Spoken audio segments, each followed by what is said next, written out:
குழந்தைங்கெல்லாம் ஓம் சக்தி பராசக்தி திமுக ஒரு தீய சக்தின்னு வீட்டில் சொல்லி விளையாடுங்க.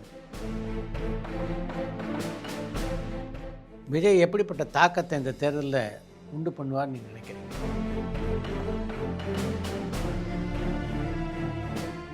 விஜய் படத்தை நானும் ரசித்து பார்க்குறவன் தான். நான் விஜய் அஜித் எல்லார் படத்தையும் பார்ப்பேன். அப்படி ரசித்து பார்க்குற நீங்கள் விஜய் பற்றி சொல்லும்போது ஒரு 53 வயசு கிழவனை பார்க்க போகிறாங்க அப்படின்னு விமர்சனம் பண்ணுறீங்க.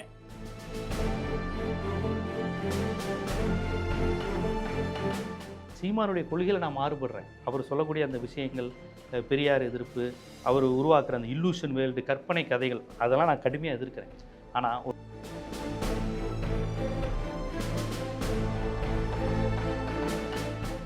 இந்த தேர்தலில் 15லேருந்து 20% வாக்கை விஜய் பெற்றார் அப்படின்னா நிச்சயமாக அரசியலில் ஒரு பெரிய சக்தியாக அவர் உருவாக வாய்ப்பு இருக்கு இல்லையா?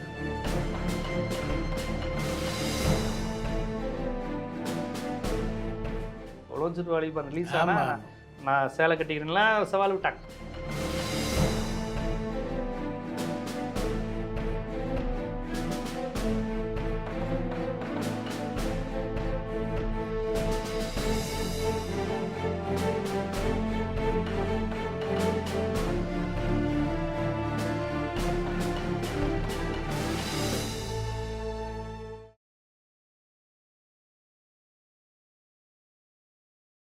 விஜய் எப்படிப்பட்ட தாக்கத்தை இந்த தேர்தலில் உண்டு பண்ணுவார்னு நீங்கள் நினைக்கிறீங்க? அது ஒரு பெரிய தாக்கமாக இருக்கக்கூடாதுங்கிறது தான் பயமே. என்னை பொறுத்தவரை என்னென்னா, நமக்கு எந்த நடிகர் எந்த கட்சியின் மீது எந்த ஒரு விமர்சனமோ கோபமோ கிடையாது.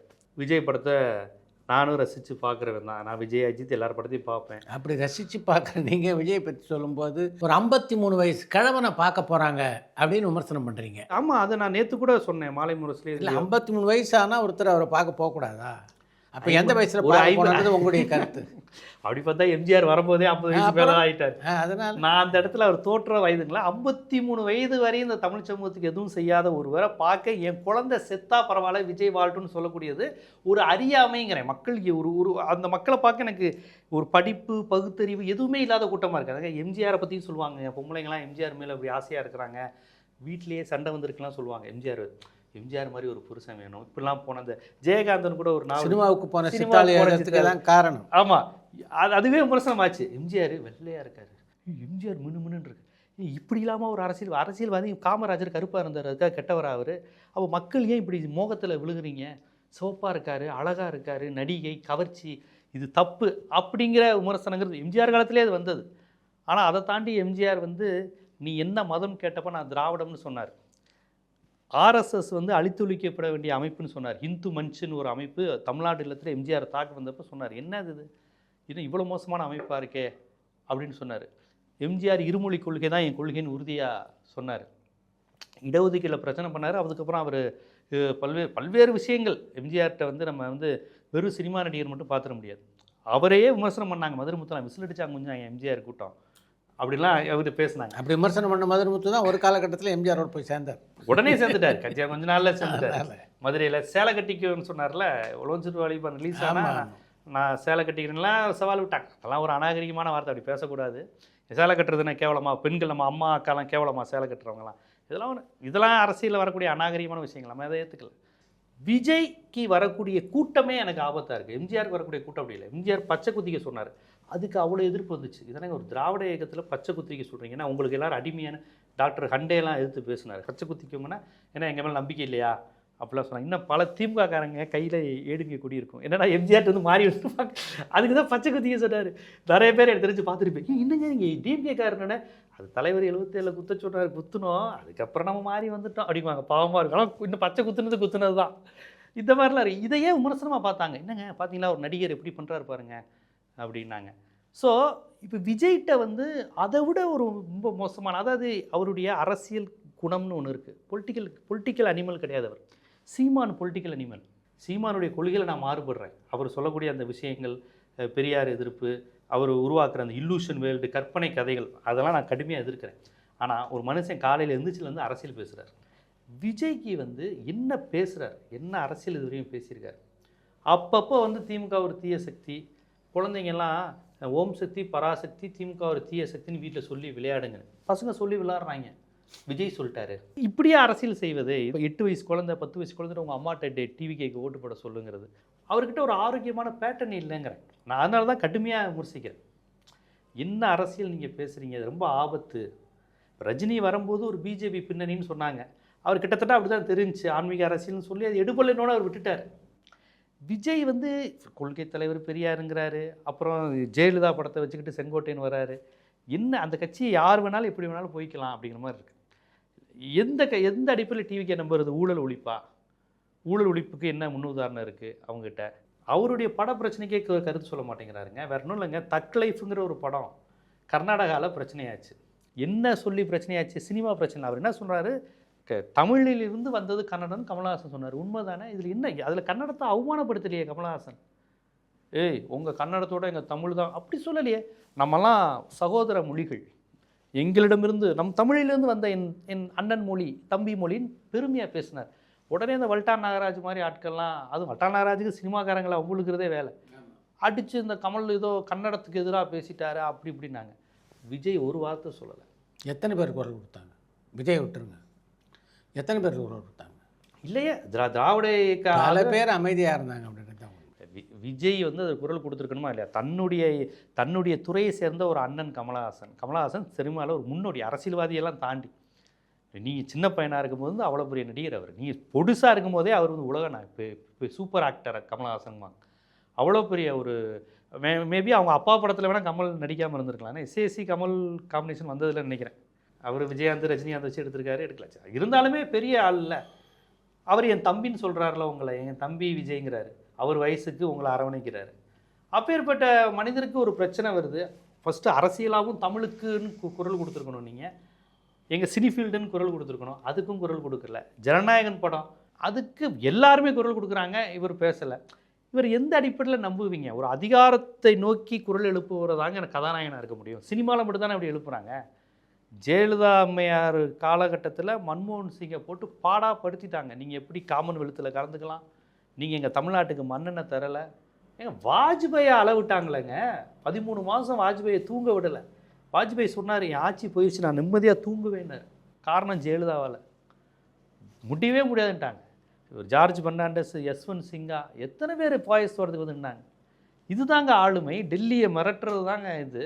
ராஜீவ்காந்தி வந்து அந்த ஈழத்தமிழர்களுக்கு எம்ஜிஆர் உதவி செய்யக்கூடாதுங்கிறப்ப எம்ஜிஆர் தனியாக கூட்டி போய் சுரங்கப்பாதையிலேருந்து 4 கோடி ரூபா எடுத்து எல்டிடிக்கு கொடுத்தாருங்குவாங்க.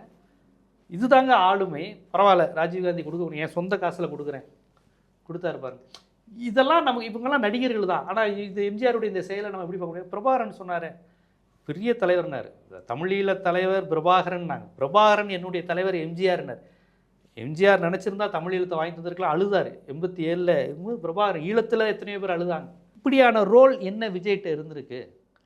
விஜய்கிட்ட இருந்து என்ன வெளிப்படுது அப்படிங்கிற விஷயங்கள் வரும்போது எனக்கு பயமாக இருக்குது. உண்மையில் விஜய்க்கு வரக்கூடிய கூட்டத்தை பார்க்கும்போது எனக்கு பயமாக இருக்குது. இவங்க என்ன பண்ணுவாங்க? தனக்கு வரக்கூடிய கூட்டம், அந்த கூட்டத்தில் செத்து போகிறாங்க, இரங்கல் கூட தெரிவிக்க மாட்டேங்கிறார்.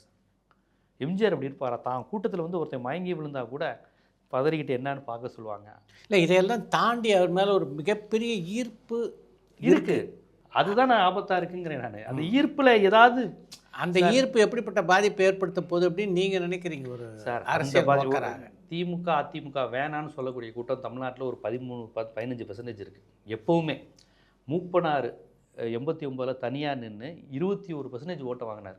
அந்த 21% யார்? திமுக அதிமுக வரக்கூடாது.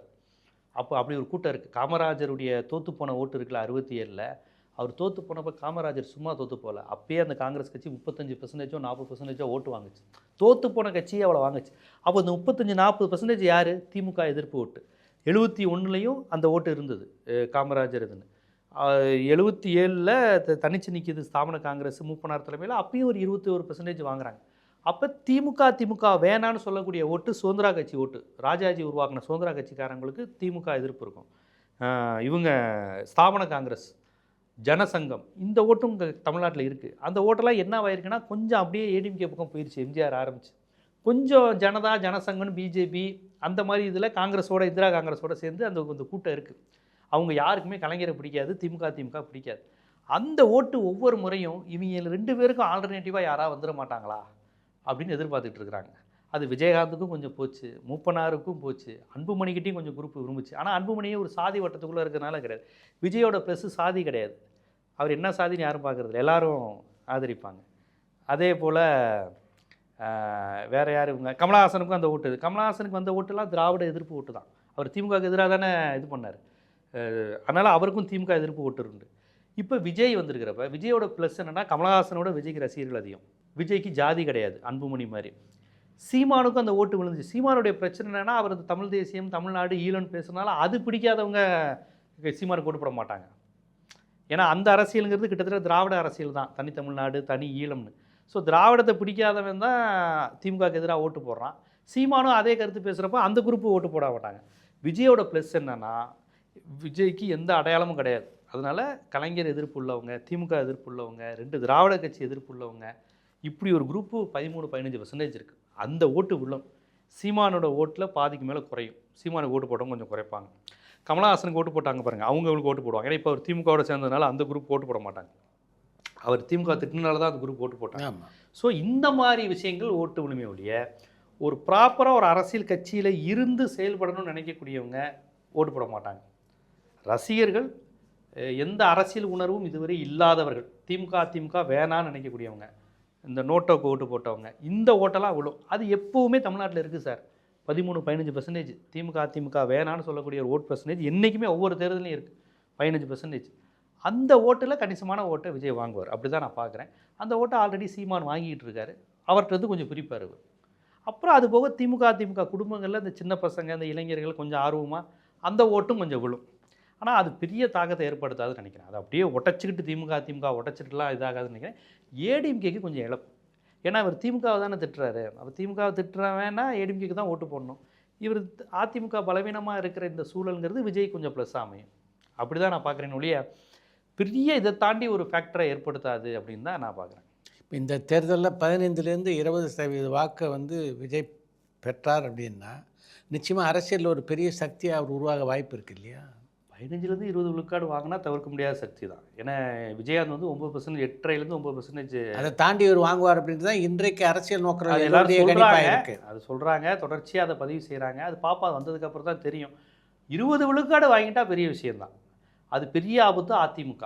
அது அதிமுக இது பண்ணணும். இப்போ அதிமுக 96 படுதோல்வி அடைஞ்சிச்சு. ஆனால் 2001 அவங்க தான் ஆச்சு. திருப்பி அவ்வளோ பெரிய வெற்றியில் பெற்றாங்க. திமுக இனிமேல் காலினாங்க. ராஜீவ்காந்தி படுகொலை இப்போ திமுக காலினாங்க. 96 மிகப்பெரிய வெற்றி. மூப்பனார், ரஜினி ஆதரவு திமுக மிகப்பெரிய வெற்றி.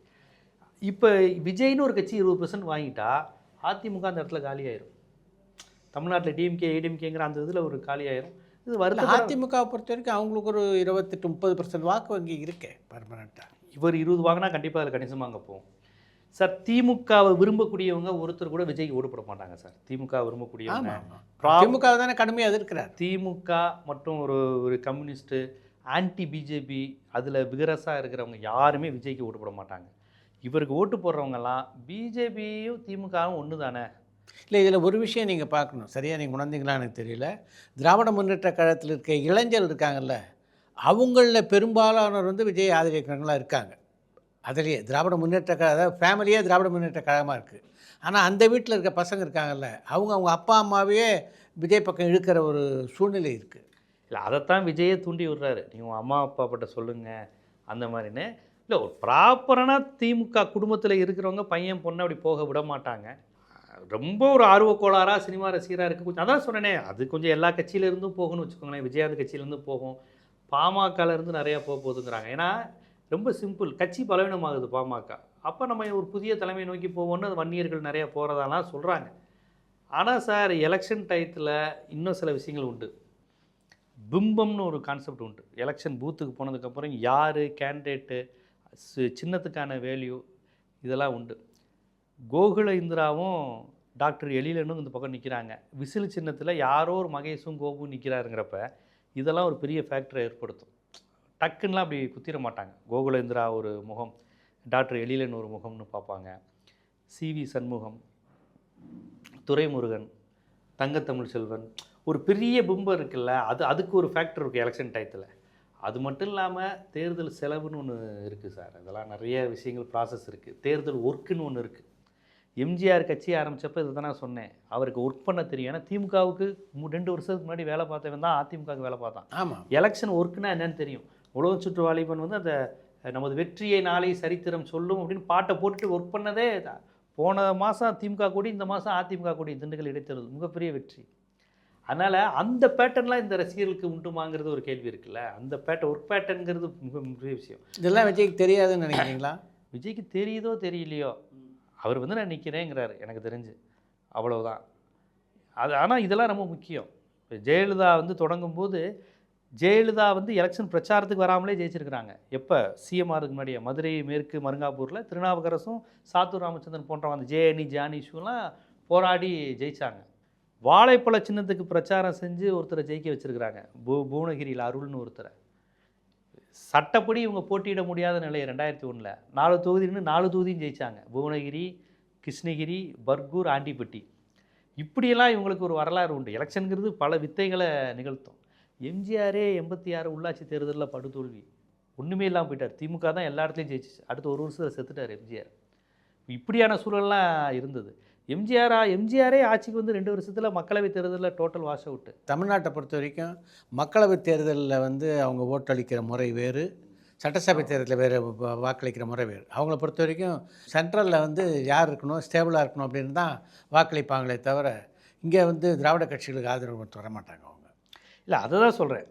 அதனால் எலெக்ஷன் டயத்தில் செலவுன்னு ஒன்று இருக்குது, கூட்டணி கட்சி பலம்னு ஒன்று இருக்குது. தெருவா தேர்தலுக்கு பிரச்சாரம். இப்போ காங்கிரஸாக விடுதலை சிறுத்தைகள் வேலை பார்ப்பாங்க. காங்கிரஸ் வேலை பார்க்குறது வந்து அந்தளவுக்கு இருக்காது. கம்யூனிஸ்ட் கட்சிகள் எண்ணிக்கையில் குறைவாக இருக்கலாம், ஒர்க்கு அவங்கள மாதிரி பார்க்க முடியாது, இடதுசாரிகள் மாதிரி. இது மாதிரி நிறைய விஷயங்கள் தேர்தலில் வந்து தீர்மானிக்கும். வெறுமனே மக்கள் செல்வாக்கு அப்படிங்கிறது மட்டும் இல்லை. விஜய் குறித்து கருத்து கணிப்பு எடுக்கிறவங்க என்ன சொல்கிறாங்கன்னா, இப்போ விழுப்புரத்துக்கு போய் எடுக்கும்போது பொன்முடி முகத்தையும் சிவி சண்முகம் முகத்தையும் வச்சு அவன் தேர்தல் கணிப்பு கேட்குறாங்க. அப்போ இங்கே நிற்க போகிறது எடப்பாடி ஸ்டாலின் கிடையாது, நம்ம ஊர் சிவி சண்முகம், லட்சுமணன், சம்பத்து, அந்தியூர் சிவா, இவங்க முகத்தை பார்த்து கருத்து கணிப்பில் நாங்கள் உதயசூரியன் நாங்கள் ரெட்டையிலையும் போடுறாங்க. விஜய் கட்சி சார்பாக கருத்து கணிப்பு போகிறாங்கல்ல, அவங்க யார் முகத்தை வைக்கிறாங்க தெரியுமா? விஜய் முகத்தை வைக்கிறாங்க. அப்போ விக்கிரவாண்டியில் இருக்க ஒருத்தனுக்கு யாருக்கு ஓட்டு? சிவி சண்முகம், பொன்முடி, விஜய், விஜய் அப்படின்றாங்க. புரியுதுங்களா? ஆனால் யதார்த்தத்தில் அந்த இடத்துல விஜய் இருக்க மாட்டார், குப்புசாமியோ முனுசாமியோ நிற்க போகிறார். அப்போ அதையெல்லாம் இங்கே ஒரு பார்க்கணும்.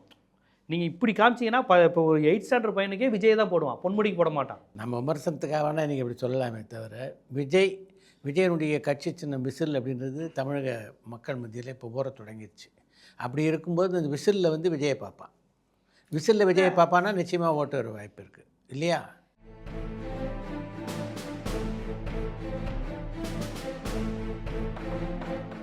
குருசிசின்னு சொல்லுவார்ல, மனோரமா வீட்டில் ரைடு போவார் ரஜினியும் பிரபு.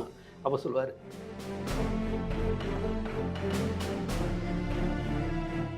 எங்கள் பிரதமர் வளர்ச்சி வளர்ச்சி என்கிறார், நீங்கள் எப்போது பார்த்தாலும் மாட்டு இறைச்சி என்கிறீர்களே.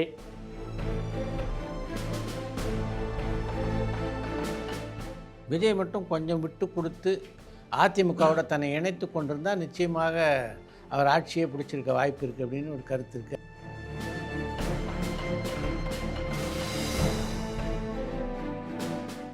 இந்த முறை ஸ்டாலின் அவர்களுடைய ஓட் பேங்குங்கிறது எழுதி வச்சுக்கோங்க.